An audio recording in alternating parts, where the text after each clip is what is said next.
আসসালামু আলাইকুম রহমতুল্লাহ। প্রিয় দিনী মা ও বোনেরা, আজকে আপনাদেরকে এমন কিছু আমল শিখিয়ে দিব, এমন কিছু আমলের কথা বলবো, যেই আমলগুলো যদি আপনারা করেন তাহলে আপনাদের রান্নার স্বাদ দ্বিগুণ বেড়ে যাবে। সুবহানাল্লাহ। অনেক মা বোন আছেন, আপনাদের রান্নার সমস্যার কারণে, রান্নার মধ্যে ভুল হওয়ার কারণে আপনারা পরিবারের লোকজনের কাছে, স্বামীর কাছে অনেক কথা শুনতে হয়, অনেক রাগারাগি করতে হয়। এই জন্য আপনাদেরকে আজকে এমন কিছু আমল শিখিয়ে দিব। আমরা চাই আপনারা যেন পরিপূর্ণভাবে, সুন্দরভাবে, একবারে সুস্বাদুকর রান্না করতে পারেন এবং পরিবারের লোকগুলা যেন, আপনার স্বামীও যেন আপনাকে বেশি থেকে বেশি ভালোবাসে এবং আপনার রান্নার প্রশংসা করতে সে বাধ্য হবে ইনশাআল্লাহ। তো আসুন, সে আমলগুলো কি এখনই আমি আপনাদেরকে বলে দিব। তো আমরা সকলেই জানি, প্রত্যেক ভালো কাজের আগে বিসমিল্লাহ বলতে হয়, বিসমিল্লাহ বলতে হয়। তো আপনারাও যখন রান্না শুরু করবেন তখন আপনারা বিসমিল্লাহ বলে তারপর রান্না শুরু করবেন।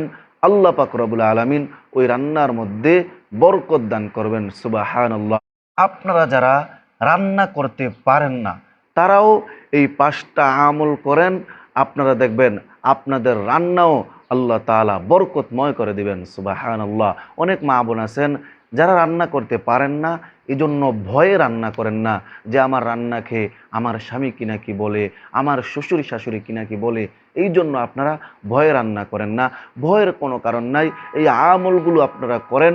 অবশ্যই যাদের রান্না করতে পারেন না, যারা রান্না করতে পারেন না তাদের রান্নাও সুস্বাদু হবে, এবং যারা রান্না করতে পারেন কিন্তু আপনাদের রান্না সুস্বাদু হয় না, আপনারা ওই আমলগুলো করেন, অবশ্যই অবশ্যই আপনাদের রান্না সুস্বাদু হবে। তো প্রথমে আপনারা বিসমিল্লাহ বলে রান্না শুরু করবেন।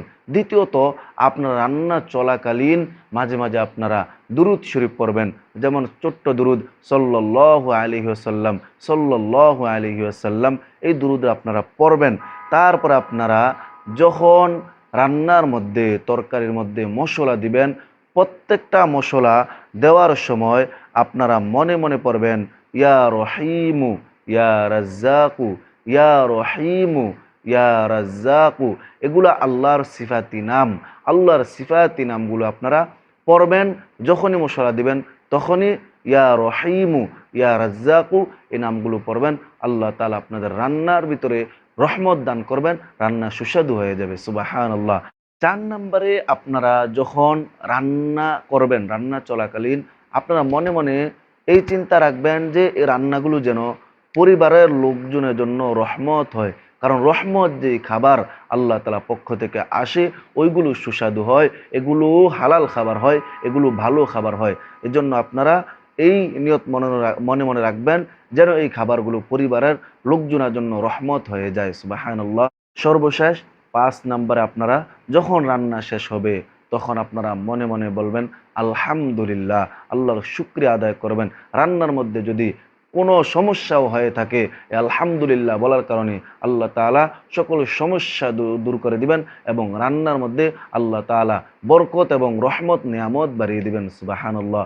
অনেক মা বোন আছেন যারা এই রান্নার কারণে সংসারের মধ্যে প্রতিনিয়ত ঝগড়া হয়, স্বামীর কথা শুনতে হয়, স্বামীর কাছ থেকে মার খেতে হয়।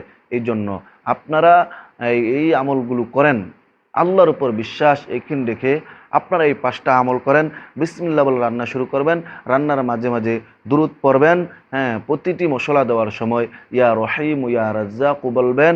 তারপরে আপনারা মনে মনে এই নিয়ত রাখবেন যে রান্না যেন পরিবারের লোকজনের জন্য রহমত হয়ে যায়। এবং সর্বশেষ রান্না শেষ হলে আপনারা আলহামদুলিল্লাহ বলবেন। আপনারা একদিনে আমলটা করে দেখেন, একদিনে আমলটা করে দেখেন, অবশ্যই আপনারা ফল পাবেন। পরিবারের লোকজনা আপনার রান্নাকে আপনার উপর রাজি খুশি হয়ে যাবে, আপনাকে বেশি থেকে বেশি ভালোবাসতে, মহাব্বত করতে শুরু করবে ইনশাআল্লাহ। আল্লাহ পাক রব্বুল আলামিন আমার সকল দিনী মা বোনদেরকে সুস্বাদু করে রান্না করার জন্য এই আমলগুলো প্রতিনিয়ত করার তৌফিক দান করেন। আসসালামু আলাইকুম ওয়া রাহমাতুল্লাহি ওয়া বারাকাতুহু।